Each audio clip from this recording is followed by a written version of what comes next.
سلطان سلیم اول کی وفات کے بعد ان کے بیٹے سلطان سلیم اعظم القانونی خلافت عثمانیہ کے سلطان بنے۔ انہوں نے 1520 سے لے کر 1566 تک سلطنت عثمانیہ کی باغ دور سنبھالی۔ ان کے دور حکومت میں ہنگری کو فتح کر کے سلطنت میں شامل کر لیا گیا۔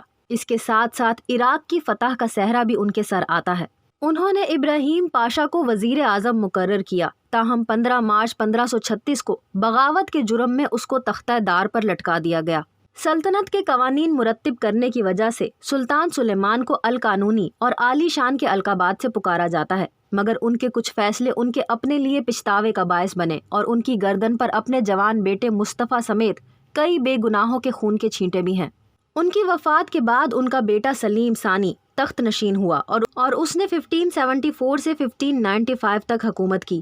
سلیم سلطانی حورم سلطان کا بیٹا تھا۔ اس نے 8 سال حکومت کی اور زیادہ تر وقت حرم اور شراب نوشی میں گزارا۔ حکومت کے معاملات صدر محمد پاشا کے پاس تھے۔ اس کی وفات کے بعد 1574 سے 1595 تک اس کا بیٹا مراد ثالث سلطان بنا۔ وہ بھی اپنے باپ کی طرح عیاش تھا اور حکومتی معاملات کو صدر محمد پاشا ہی سنبھالتا رہا۔ اس کی وفات کے بعد اس کا بیٹا محمد ثالث تخت نشین ہوا۔ یہ زوال پذیر سلطنت عثمانیہ کا دور تھا۔ حکومت اور اقتدار کے لیے اپنے ہی 27 بھائیوں کا قتل محمد ثالث کو عثمانی تاریخ میں ناپسندیدہ ترین کرداروں میں شامل کرنے کے لیے کافی تھا۔ اس نے اپنی 20 سے زائد بہنوں کو بھی قتل کیا۔ ان کی وفات کے بعد ان کا بیٹا احمد اول 1603 سے 1617 تک سلطنت عثمانیہ کا حکمران رہا۔ ان کا شمار سلطنت کے نیک حکمرانوں میں کیا جاتا ہے اور ان کے دور حکومت میں اسلامی انقلاب آیا۔ شراب نوشی پر مکمل پابندی عائد کر دی گئی اور بھائیوں کے قتل کی کبھی ہی رسم کو بھی ختم کر دیا گیا۔ ان کی وفات کے بعد ان کے چھوٹے بھائی مصطفیٰ اول نے تخت سنبھالا۔ یہ پہلا اتفاق تھا کہ بیٹے کی جگہ بھائی وارث بنا، کیونکہ سلطان اول کی وفات کے وقت ان کا بیٹا بہت کم عمر تھا، لیکن صرف 3 ماہ کے بعد ہی وزراء نے ان کو تخت سے اتار کر سلطان اول کے بڑے بیٹے سلطان عثمان ثانی، جو کہ اس وقت صرف 13 سال کا تھا، اس کو تخت پر بٹھا دیا۔ چچا اور بھتیجے کے درمیان اندرونی سازشیں شروع ہو گئیں اور 4 سال کے بعد پھر سے چچا نے تخت سنبھال لی اور سلطان عثمان ثانی کو قتل کر دیا گیا۔ 1 سال کے بعد ہی مصطفیٰ اول اپنی طبعی موت مارا گیا۔ سلطنت کا تاج سلطان احمد اول کے بیٹے سلطان مراد رابع کے سر آیا۔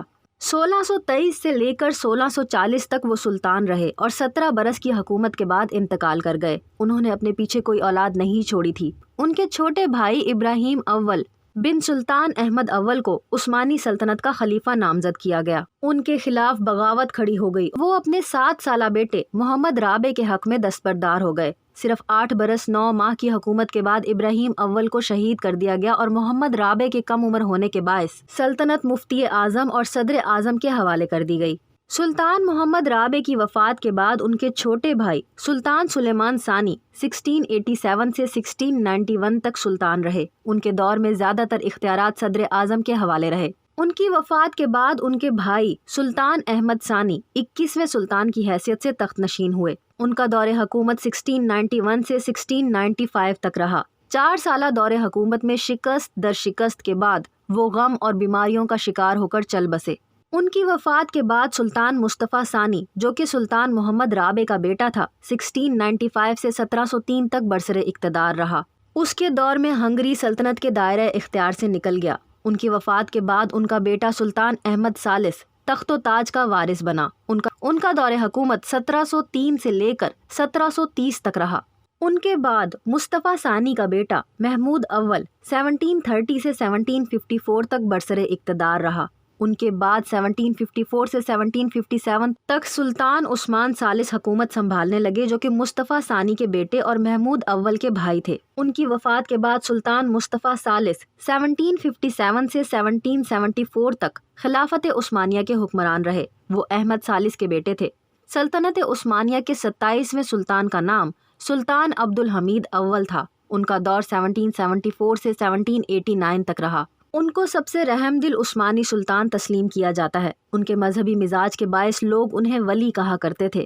ان کی وفات کے بعد سلطان سلیم ثالث 1789 سے 1807 تک حکمران رہے۔ انہوں نے حکومت کو زوال سے روکنے اور ترقی کی راہ پر ڈالنے کے لیے بہت سے اقدامات کیے۔ ان کے دور میں فن جنگ سے متعلق کتابوں کا فرانسیسی زبان سے ترکی زبان میں ترجمہ کیا گیا۔ بری اور بحری افواج کو منظم کیا گیا اور جاگیرداری نظام کو ختم کیا گیا۔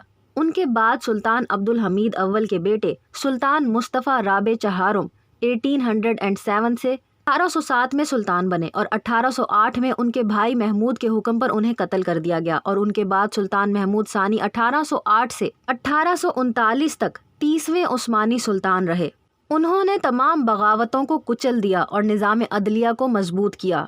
اسی زمانے میں روس نے سلطنت عثمانیہ کو کچلنے کے لیے جنگ چھیڑ دی۔ روس کی کامیاب پیش قدمیوں کے بعد سلطان کو روس سے صلح کرنا پڑی۔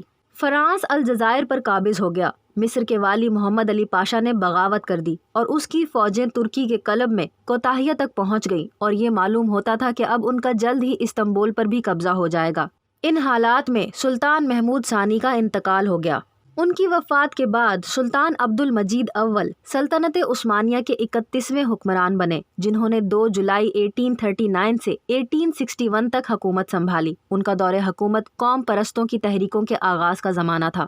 انہوں نے برطانیہ اور فرانس کے ساتھ قریبی تعلقات استوار کیے اور انہی اتحادیوں کے ذریعے روس کے خلاف جنگ کرینیاں لڑی۔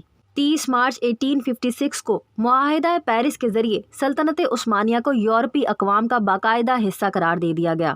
سلطان کے انتقال کے بعد ان کے بھائی سلطان عبدالعزیز اول سلطنت عثمانیہ کے صدر، جنہوں نے 25 جون 1861 سے لے کر 30 مئی 1876 تک اقتدار سنبھالا۔ انہوں نے بلکان کے صوبوں میں بغاوتوں کے باعث روسی سلطنت سے دوستانہ تعلقات استوار کیے، جبکہ فرانس اور برطانیہ سے بھی تعلقات اچھے رہے، اور وہ پہلے سلطان تھے جنہوں نے مغربی یورپ کا دورہ کیا، جس میں انگلینڈ کا دورہ بھی شامل تھا۔ ان کے دور حکومت میں سلطنت عثمانیہ تقریباً کنگال ہو گئی۔ اس کی وجہ کئی بغاوتوں کو کچلنے کے لیے فوج پر لگائے جانے والی رقوم، کئی نئی تعمیرات پر کیا جانے والا خرچہ اور سلطان کی ذاتی شاہ خرچیاں بھی شامل تھیں۔ کئی بغاوتوں کے باعث سلطان کو استعفیٰ دینے پر مجبور کر دیا گیا۔ ان کی لاش محل میں پائی گئی۔ ان کی موت کی حقیقی وجہ تو معلوم نہیں ہو سکی، تاہم خودکشی یا قتل کو ان کی موت کی وجہ سمجھا جاتا ہے۔ ان کی وفات کے بعد سلطان مراد خامس 1876 میں برسر اقتدار آئے۔ وہ عبد المجید اول کے بیٹے تھے۔ انہوں نے کثیر تعداد میں شادیاں کی اور انہیں اقتدار سنبھالنے کے چند ماہ کے بعد ہی معزول کر دیا گیا تھا، اور ان کی جگہ سلطان عبدالحمید ثانی کو سلطان بنا دیا گیا۔ وہ 1876 سے لے کر 1909 تک خلافت عثمانیہ کی باغدور سنبھالتے رہے۔ وہ عاشق رسول تھے اور نعت گو بھی تھے۔ انہوں نے سب سے پہلے عثمانی آئین کا اعلان کیا، تاہم پارلیمنٹ سے اختلاف رائے کا حوالہ دیتے ہوئے انہوں نے مختصر مدت کے آئین اور پارلیمنٹ دونوں کو معطل کر دیا۔ انہوں نے سلطنت میں ریلوے نیٹ ورک اور ٹیلی گرام کی بنیاد رکھی۔ ان کے دور حکومت میں سلطنت عثمانیہ دیوالیہ ہو گئی، جس کے نتیجے میں عثمانی پبلک ڈیبٹ انتظامیہ کا قیام عمل میں آیا۔ ان کی وفات کے بعد سلطان محمد خامس 1909 سے 1918 تک خلافت عثمانیہ کی ذمہ داریاں سنبھالتے رہے۔ عبد المجید اول کے بیٹے تھے۔ ان کی وفات کے بعد سلطان محمد سادس، جنہیں سلطان محمد وحید الدین بھی کہا جاتا ہے، سلطنت عثمانیہ کے 36ویں اور آخری فرمانروا تھے۔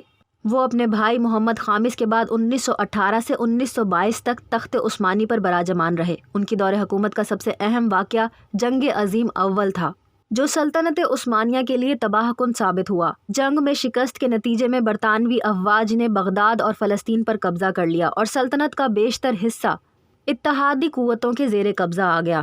اپریل 1920 کی سانریمو کانفرنس کے نتیجے میں شام، فرانس اور فلسطین پر برطانیہ کا اختیار تسلیم کر لیا گیا۔ ترک عوام نے 23 اپریل 1920 کو انقرہ میں مصطفیٰ کمال اتا ترک کی زیر قیادت ترک ملت مجلس اعلیٰ کا اعلان کر دیا۔ سلطان کو تخت سے اتار دیا گیا اور عارضی آئین نافذ کر دیا گیا۔ 1 نومبر 1922 کو سلطنت عثمانیہ کے خاتمے کا اعلان کر دیا گیا اور سلطان کو ان کے خاندان سمیت ملک بدر کر دیا گیا۔ 19 نومبر 1922 کو ان کے قریبی عزیز عبد المجید ثانی کو نیا خلیفہ چنا گیا، جو 1924 میں خلافت عثمانیہ کے مکمل خاتمے تک یہ ذمہ داری نبھاتے رہے، اور خلافت عثمانیہ کے خاتمے کے ساتھ ہی انہیں بھی بما اہل و عیال ملک بدر کر دیا گیا۔ ناظرین، یوں 3 بر اعظموں پر پھیلی عظیم خلافت عثمانیہ کا خاتمہ ہو گیا اور عثمانی خاندان دنیا بھر کے مختلف ممالک میں خانہ بدوشی کی زندگی گزارنے لگا۔ ناظرین، اگر آپ کو آج کی یہ ویڈیو اچھی لگی ہو تو ویڈیو کو لائک ضرور کر دیں۔ ایسی مزید ویڈیوز دیکھنے کے لیے ہمارے چینل SMC اردو کو سبسکرائب کریں اور بیل آئیکن کو پریس کریں تاکہ ہماری نئے آنے والی ویڈیوز کی نوٹیفیکیشنز آپ کو ملتی رہیں۔ اپنا بہت زیادہ خیال رکھیے۔ اللہ حافظ۔